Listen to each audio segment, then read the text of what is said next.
By the way, why is everyone still shitting on Jimmy Garoppolo? Jimmy Garoppolo's played very well ever since he came back from injury. And the guy's a winner. Like, he might not be fancy. He might not have 5,000 yards. But the guy wins football games. It's the Patriot way. But anyway, I'm not a Patriots fan. It really is the Patriots Yes, he way. is. No, I'm really not. He was from the Patriots. It makes sense. So, obviously, we're talking about rookie quarterbacks and young quarterbacks, but there are going to be veteran guys on the move. Garoppolo's name has been mentioned for like 2 years already about being moved. The Russell Wilson experience in Seattle looks like it's about to blow up with Pete Carroll. Yes. If Russell Wilson is to just say on the market per se, who's the team that's going to go out and get him? I think if you had to put betting odds on it. I would say the highest team to go get him would probably be the Denver Broncos. I think they are locked in to getting an elite quarterback this year. Whether it's him, whether it's Aaron Rodgers, whether it's Deshaun Watson, I think they are trying to put all the pieces in place to do exactly what they did when they got Peyton Manning. Mm-hmm. I think that's what they're attempting to recreate right now. So I would say they are the highest likelihood to land either Russell Wilson or we'll say maybe Aaron Rodgers. But if it's not there, the Steelers are another interesting one. Mm-hmm. Russell Wilson doesn't fit stylistically super well with the Pittsburgh Steelers, but I think that they're another team that is going to try to prolong this window that they have right now by bringing in a quarterback to help sustain that team. Carolina is another team that obviously they're desperate for a quarterback, but they've already used some draft capital and they're paying all these quarterbacks right now. They gave up a second and a fourth. I can't see them trading away from leaving Sam Darnold yet. Play right now, so. I'm just saying, I can't see them giving up on Sam Darnold after a year, after giving up a second and a fourth. And it's going to be a high second and a high fourth to the Jets, where the Jets are going to be sitting very pretty. Now that they lost Christian McCaffrey, I think they're done. I think Carolina is done now that McCaffrey's out for the season. So I agree. I just don't. It doesn't make any sense. But go ahead. Go ahead. No, Tyler. you're good. Go ahead, Tyler. You're right. That's the tough part. The part that they put them in because they were still paying Teddy this year. Yeah. Now they're paying Cam and Darnold, so they have a lot of money locked up. But the other thing they do have though is they have a lot of talented players in that offense. And they have a very good defense. I mean, they went in all in on this defense this year. They were picking up free agents. The year before their draft was literally only on the defensive side of the football. That's all they did. Mm-hmm. And then they took J.C. Horn this year, who we haven't even gotten to see play yet from the Gamecocks there. So, at some point they gotta have somebody. Horrible injury that he had this year. It really was. It was sad to see. I think Carolina though, if they were to go get somebody, tough part is they're going to have to give a boatload to do it. But Deshaun Watson would be the guy that would make a lot of sense. Mm-hmm. Going back to the Carolinas, going back to where he's from,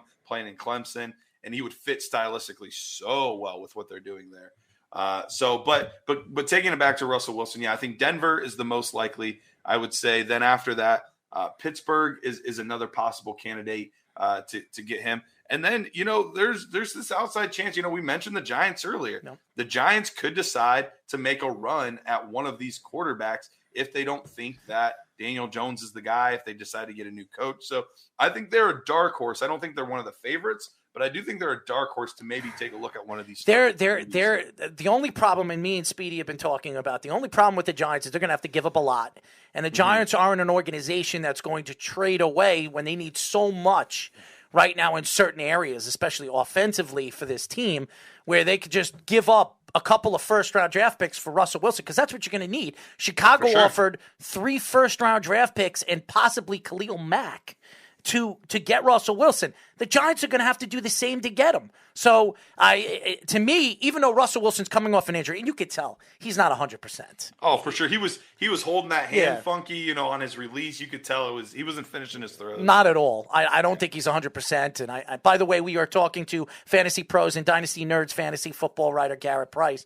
The one thing I say about the Giants is they're not an organization that's going to say, you know what, screw this. We're going to trade away all these draft picks to get this guy because he's the guy. He's the missing piece that's going to take us to the promised land, even though their division is very winnable. It's winnable. It's definitely a winnable division. So, we see the growth of Dak Prescott and this Cowboy team. They're much better than we thought they were going to be.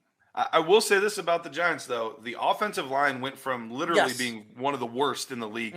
It's much improved. Andrew Thomas has looked much better than he did in his rookie campaign.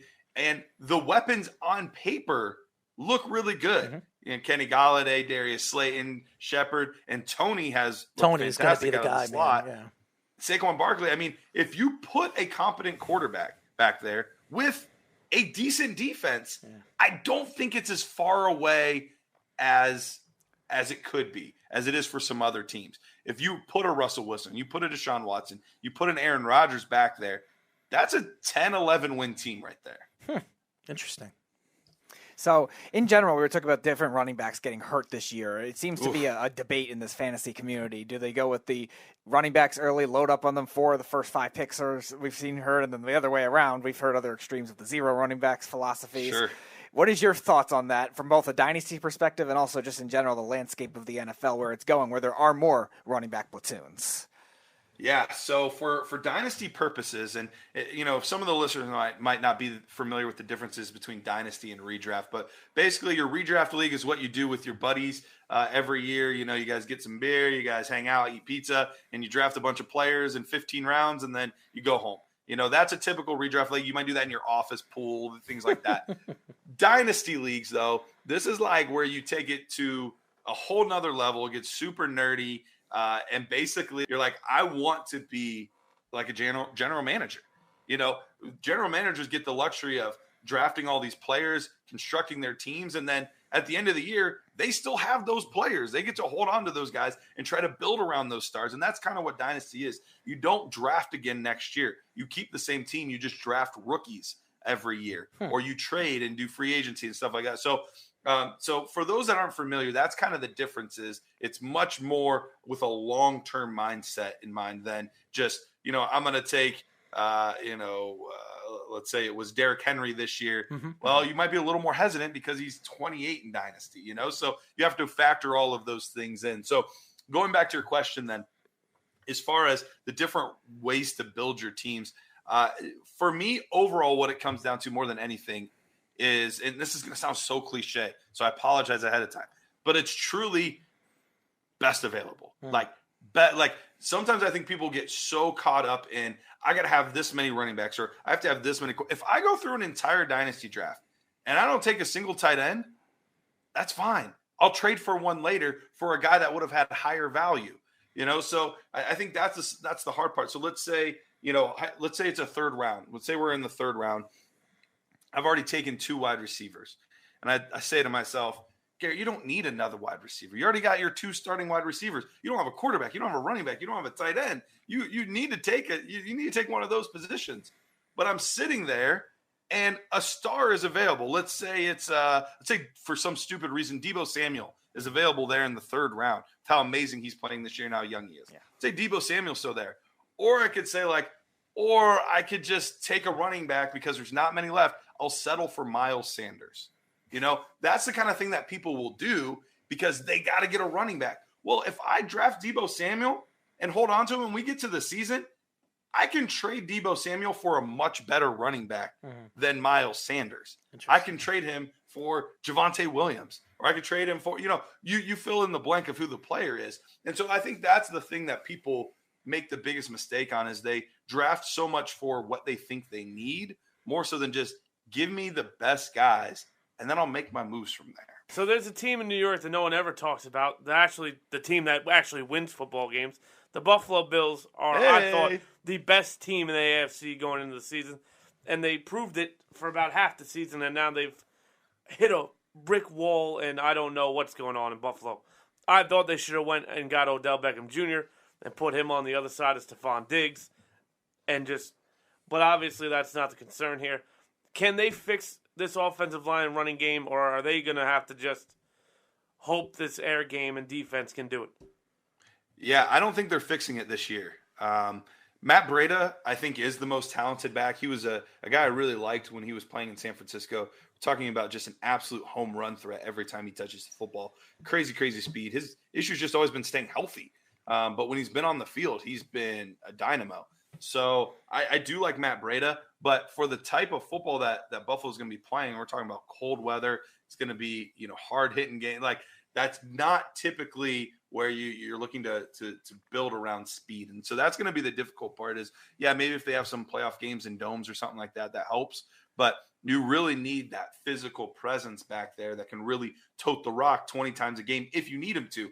And for long-term for Josh Allen, you don't want Josh Allen to be your goal line back. You don't want him taking those kind of hits at the goal line every single week. Yeah. That doesn't spell good success for your quarterback's health long-term. So what I think is going to happen is I think that they're going to do the best they can to piece it together this season.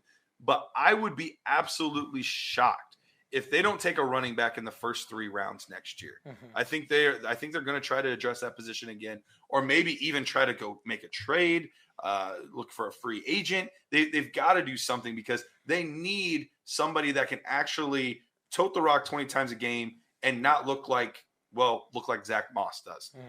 That's really what they need. So that's the nice part about this class. Even though it's not a great running back class overall, there's a lot of talent to be had in like the late second, early third round. And they're all those prototypical size guys for the most part. There's a few that are a little undersized. But most of these guys, Isaiah Spiller, Zamir White, Breece Hall, like all of these guys are these 220, 225 pound, like physical, prototypical running backs. And so I would be shocked if we end day 2 of the draft this year and the Buffalo Bills don't have a new running back. As you guys know, we are talking to fantasy pros and dynasty nerds, fantasy football writer Garret Price. Last question for me. You're looking – this is the first year, prototypically, when you look at the NFC and the AFC, there isn't a defined team that you're going to say, that's the favorite. They don't have any weaknesses. They're going to the Super Bowl. They're winning the Super Bowl. They're coming out of the NFC. They're coming out of the AFC. If you right now look at the AFC and the NFC, and let me tell you something, it is so cliche, like you said, that everybody's so close together. It's just like there's nobody pulling away. I mean, Tampa last year, a lot of people thought they were going to pull away. Tampa is not a pull-away team. They've got weaknesses, especially in the defense, and what we've seen this year from what they didn't have last year. And offensively, They've had a lot of problems, too, in certain aspects, especially against some of the bad teams that they played and lost against. So when you look at the NFC and the AFC, who do you have right now? If you were to make a choice, who's going from the NFC and who's going from the AFC, who do you have going to the Super Bowl? It's such a good question. If I had to choose today, I'm leaning towards the Arizona Cardinals for the NFC. I like what they're building out there. Their offense is just dynamic. Their problem is they just can't seem to stay healthy. They got to get Kyler back out there. They got to get Nuke back out there. But this is a much improved defense from what they've had in the past. Different players are really, really stepping up. Budda Baker's one of the best safeties in the league.